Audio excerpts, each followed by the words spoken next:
Kan julle Bybels oopmaak by Johannes? Johannes 4.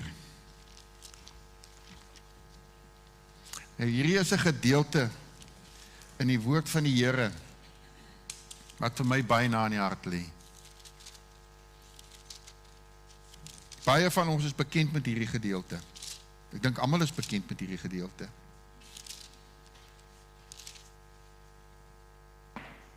Dit is waar Jesus die Samaritaanse vrou by die put ontmoet.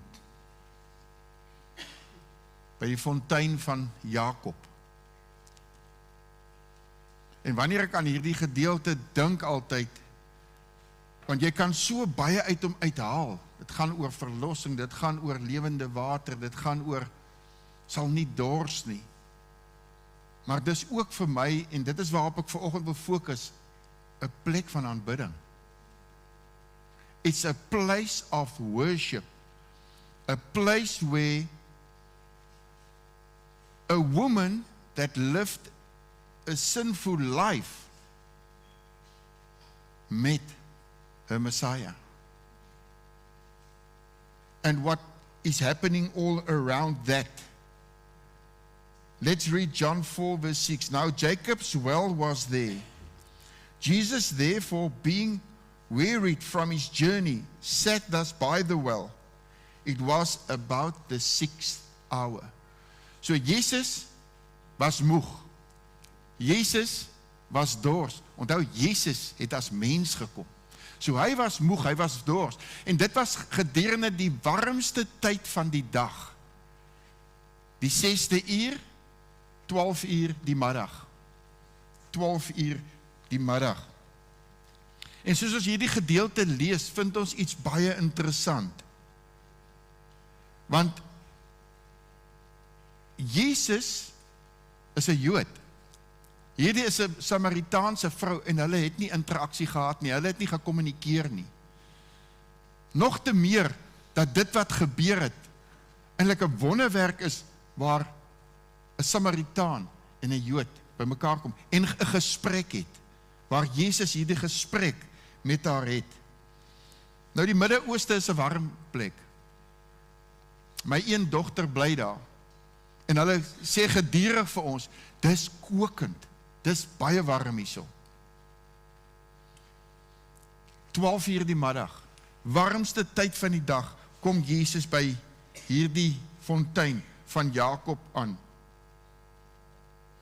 And to come to this fountain of Jacob at that time of day it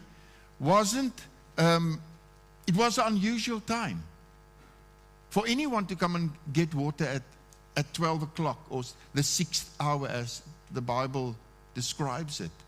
And this Samaritan woman avoided the social crowd, the social community for certain reasons. Because she went at that time. She didn't go early in the morning or later in the day when it's cooler. She went at the hottest time of the day. Because she didn't expect anyone at the well of Jacob. She thought she's going to be alone. And I think, if you can think of her life, she went there several times at that time of day, knowing that there's no one. And that's why she went at that time. Didn't expect anyone there because of a life that she lived. Sy het 'n sekere lewe gelei. Mense het haar geoordeel. Sy het skande gehad. En sy het in sonde geleef. En toe vermy sy die gemeenskap deur daardie tyd van die dag te gaan. And due to her shame and her sinful life, she was rejected. She felt rejected by the community and by people. And as she has this conversation with Jesus, something happened. And when I look at that clip, it's in the Chosen, you can have a look at it. every time, and this week Carla just put it up for me just to look at it again, and my tears just started rolling. To think Jesus spent time with a woman that no one wanted to speak to. Spend time with someone that lives a sinful life, avoiding everyone. Nou is my vraag aan myself. Vermy ek mense wat ek weet is 'n sondige lewe lei. Wat ek sien wat 'n sondige lewe lei, of reik ek uit? Probeer ek tyd maak? Want baie keer, kom ons wees reg met mekaar, baie keer as iemand nie mooi lyk of reg lyk nie, of nie lekker ruik nie, dan wil ek 'n afstand hou. Maar dis daar waar ons moet gaan sit. Of wat gaan die mense sê? What's the people going to say if I sat with that one and talking to that person? But something happened where this woman had this conversation with Jesus, because she haven't encountered him yet. There's just a conversation. He wanted water, and she had this conversation with him.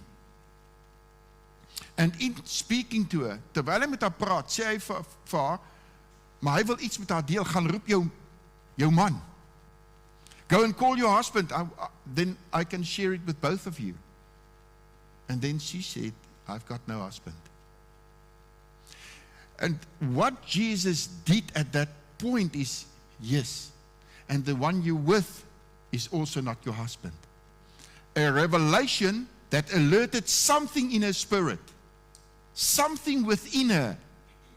What is happening here?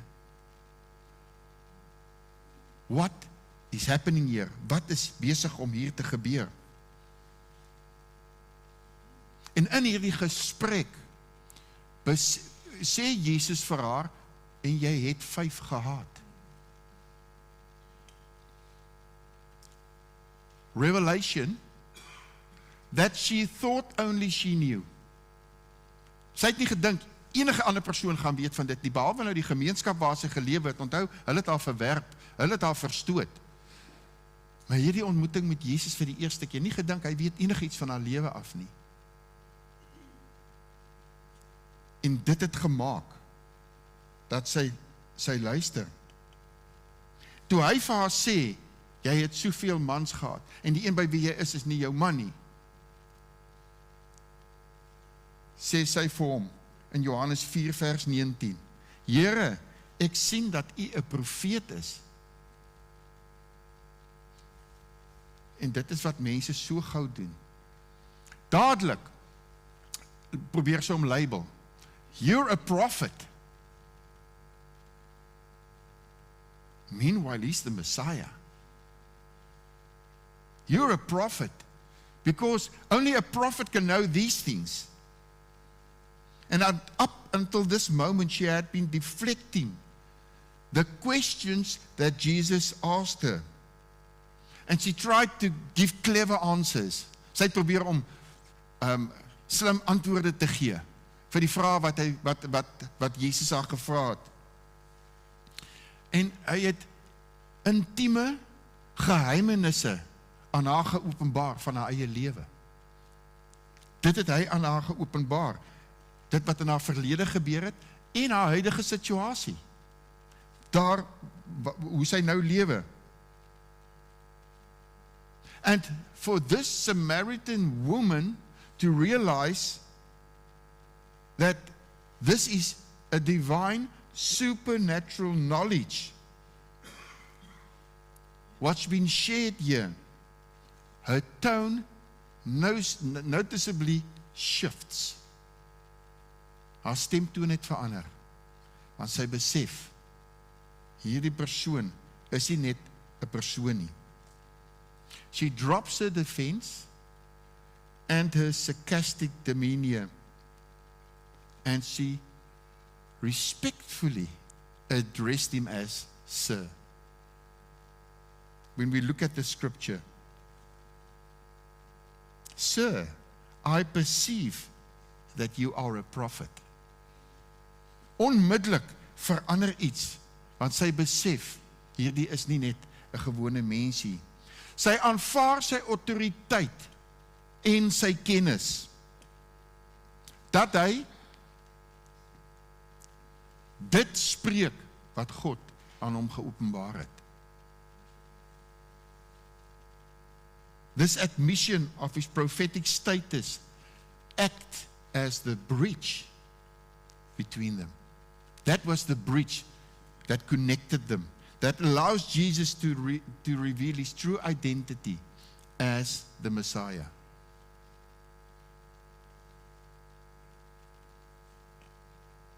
En Jesus gebruik hierdie geleentheid gebruik hy om haar goddelike dinge te leer. Hierdie Samaritaanse vrou het tot inkeer gekom. Net deurdat Jesus aan haar onkunde en haar sondigheid geopenbaar het. En sy het besef, sy het 'n behoefte aan 'n verlosser. In hierdie oomblik besef sy het 'n behoefte aan die verlosser. En haar volgende woorde was in Johannes 4 vers 20. Ons vaders het op hierdie berg aanbid, en julle sê die plek waar ons behoort te aanbid is in Jerusalem. So sy weet presies dit wat gebeur het en dit wat moet gebeur, want ons vader, sê sy, het op hierdie berg aanbid. Maar julle sê, daar kan net in Jerusalem aanbid word.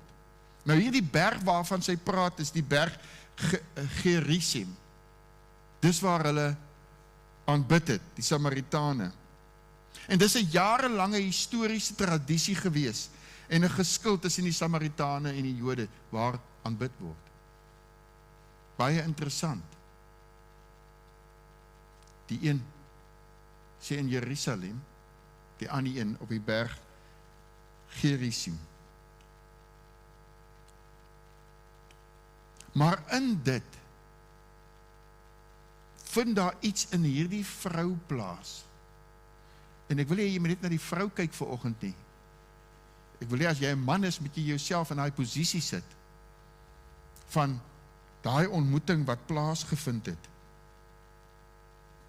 Maar Jesus sê vir haar, daar gaan 'n uur kom. Daar gaan 'n uur kom wanneer daar nie op hierdie berg of op enige berg aanbid gaan word nie. Nou kom ons by die belangrike deel. Now we come to the part where this conversation between Jesus and this woman speaks to us. Then Jesus gave her an answer in John 4 verse 23 to 24. But the hour is coming, and now is, when the true worshippers will worship the Father in spirit and truth. For the Father is seeking such to worship him. God is spirit, and those who worship him must worship in spirit and truth. Gaan dit in Afrikaans ook lees, maar daar kom 'n uur, en dit is nou, wanneer die ware aanbidders die Vader in gees en waarheid sal aanbid. Want die Vader soek ook mense wat hom so aanbid. God is gees, en die wat hom aanbid, moet hom in gees en in waarheid aanbid. 'n baie kragtige skrif, 'n skrif wat eintlik vir ons presies sê dit wat ons moet doen. Ons het vanoggend geworship. Ek gaan net op by die ander deel kom, maar ons het vanoggend die Here aanbid met instrumente, met ons stemme, met ons liggame. Wanneer ons voor die Here kom en hom aanbid, moet alles betrokke wees in ons. Nie net sekere dele nie. So many church leaders, they teach people you only worship for 20 minutes. Then it's over. That's wrong. That is wrong. You only worship him for 20 minutes with the instrument and singing, and then you stop. No, Jesus taught us to worship Him with our lives. No time limit. Our lives is a worship unto Him. As we live, as we seek Him. And Jesus says to this woman that worship was not about a place. It's not about a place or specific people.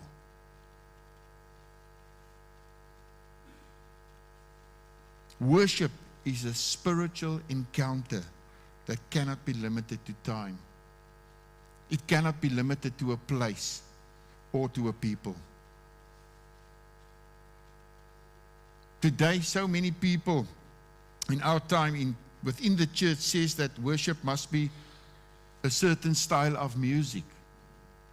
There must be lights, there must be smoke, all these things. Or worship must be this kind of instrument. It's wrong. Some say worship must be quiet. Others say it must be loud. The difference, how we as people differ. En dis goed dat daar verskillende vorme van aanbidding is. Dis goed dat daar individue is wat hou van 'n sekere manier van aanbidding, hartsag. Dis goed. Dis die verskeidenheid. Dis hoe God ons gemaak het, die variasie in dit alles. Verskillende vorme van aanbidding. As kind was ek opgevoed. My ouers het gehou van hy mooi Afrikaanse woord, gewyde musiek. Sondagmiddag, ek weet nie of dit in julle geval nog so is nie, veral sondagmiddag, dan moes almal gaan slaap. En ek was nou een van die oukies, ongelukkig hou ek nie van slaap in die middag nie. Nou hoor ek net daar uit die kamer uit opera musiek. Want die radio het gespeel. Dan dink ek, maar hulle hou daarvan. So sal hier mense wees wat daarvan hou. Ek weer hou van dromme, gitaar. Ek bid. En ek wil jy moet saam met ons bid. Ons soek nog 'n elektriese gitaar. Where's the worshipers who can play electric guitar? Where's that one? Right. When I'm back, we'll talk. Maar ek hou van, maar daar's ook 'n plek vir diepe aanbidding. Ek hou van altyd, maar my voorkeur as ek na musiek luister is, daar moet dromme wees, daar moet gitare wees, daar moet 'n mondfluitjie wees, en daar moet 'n trompet wees, maar ja, dit is waar, so ons verskil. As ek hier moet vra vanoggend, gaan ons 'n verskeidenheid, 'n variasie kry van waarvan jy hou. Weet julle, in dit alles, né? Ons kan lag oor die musiek en alles, maar weet jy waaroor gaan dit? Gaan oor die opregtheid van ons hart. It's about our heart. Is my heart in place to worship Him? It's not about what we think or perceive, how worship must be for me, but it is what God wants. It's all about Him. In spirit is worship that goes beyond mere outward rituals or physical buildings. It involves a sincere, I think I've put it up there, Fred, haven't I? A sincere inward connection driven by the heart. It's driven by the heart. Yeah. Guided by the Holy Spirit. That is, when we worship Him in spirit, then we are guided by the Holy Spirit. This morning, as the children were waving the flags, worshiping with flags, that blessed me. That's an act of worship unto Jesus.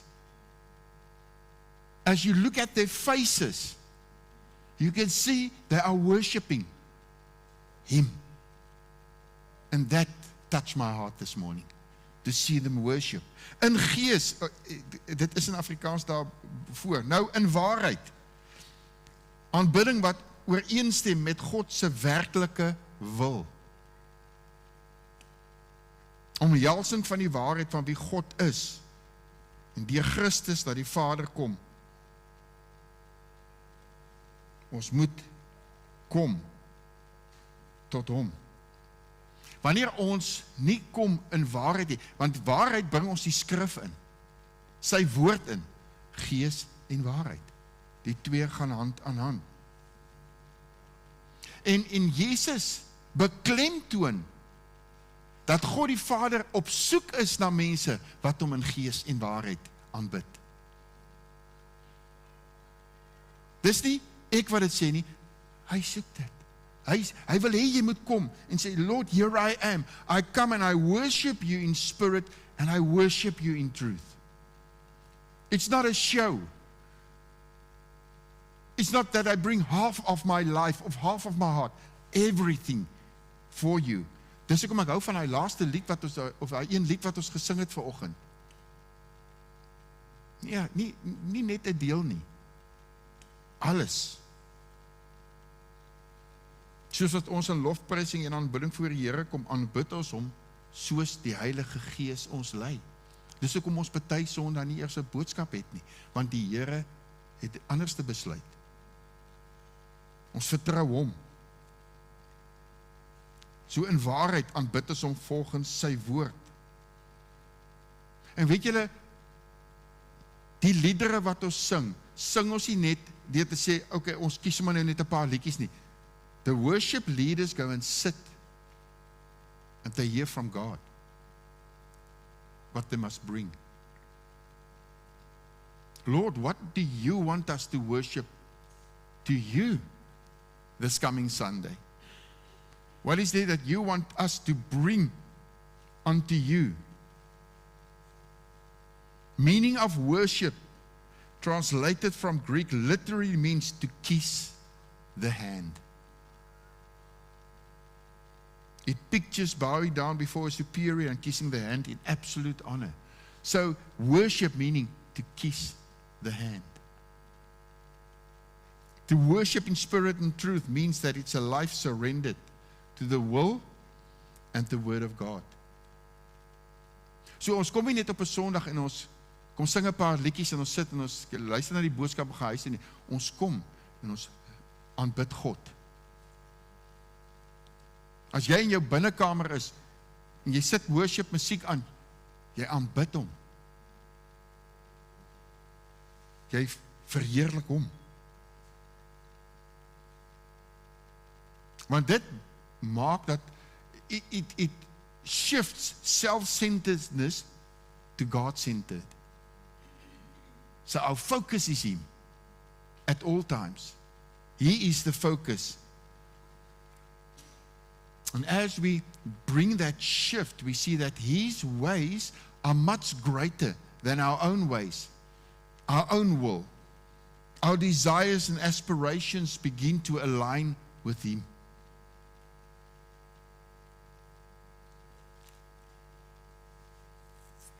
And as we worship him, and as we align with him, he delights in what we bring to him.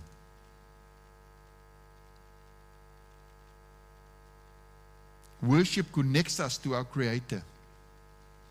It changes us and makes us more like Christ. Dit is wat dit doen. Dit verander in ons. Dit doen iets in ons gees. Vir my die lekkerste is om die Here te aanbid.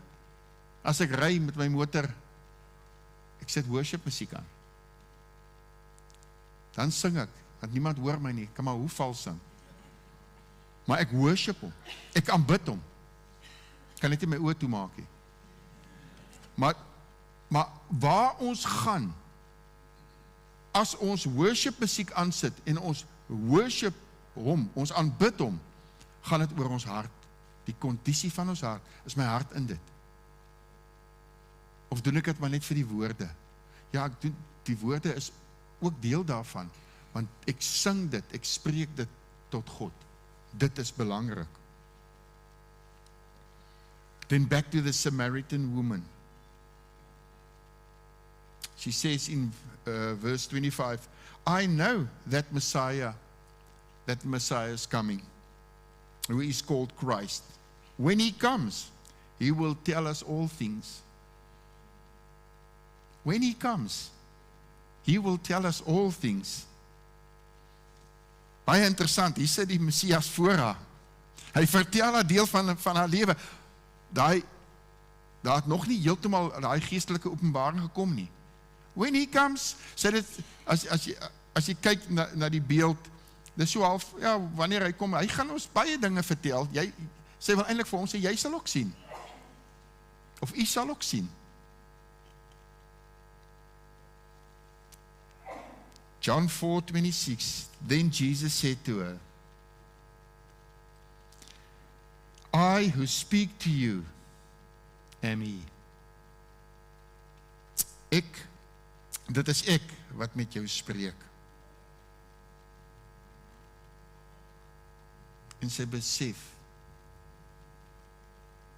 die Messias is voor haar.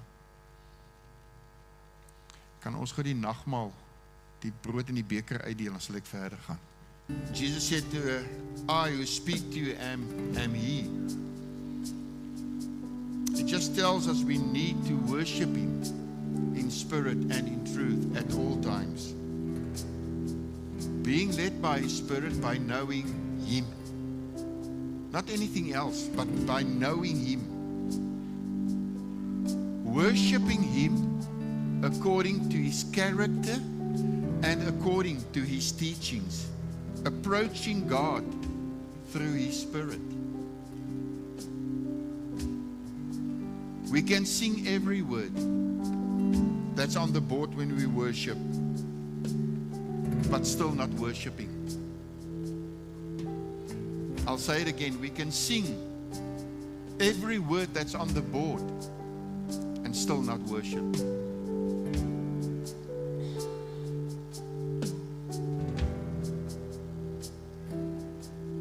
Our hearts need to be in it. Our body need to be in it. Our soul need to be in it as we worship him.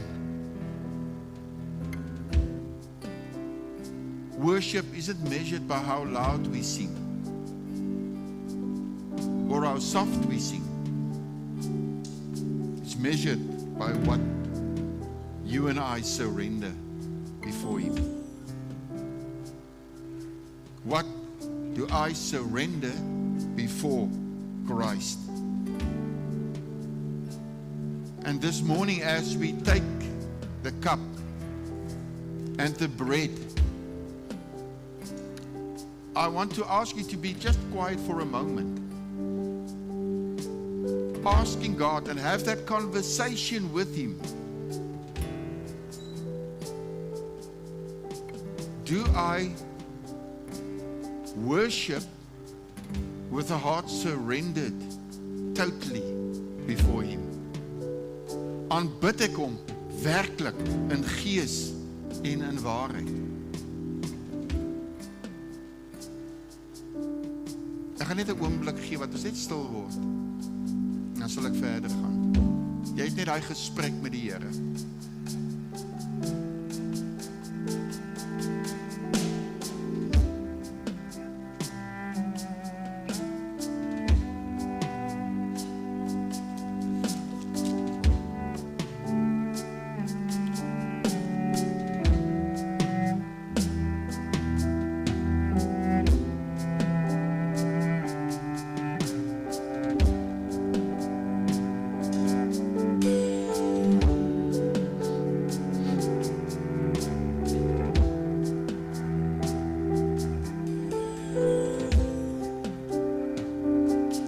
Jesus en sy disippels om die tafel gesit het. Matteus 26 vanaf vers 26 tot 30 kan jy gaan lees.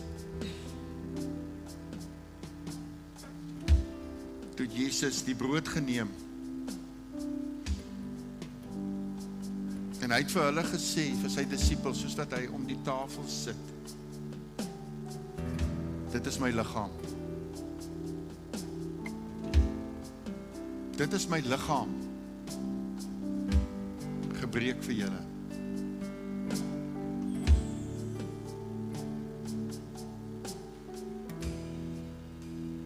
En hy het dit gehou en dankie gesê vir God, vir die brood.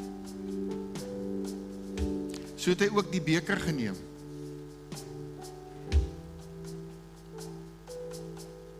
En hy het gesê, dis my bloed. My blood shed for you. For the forgiveness of sin. And he blessed it. And Father, this morning we come to you. Lord, and we surrender our will before you in Jesus' name.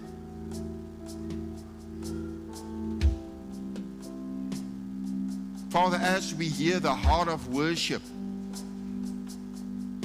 that it's not just half surrendering to you, Lord, but total surrender to you.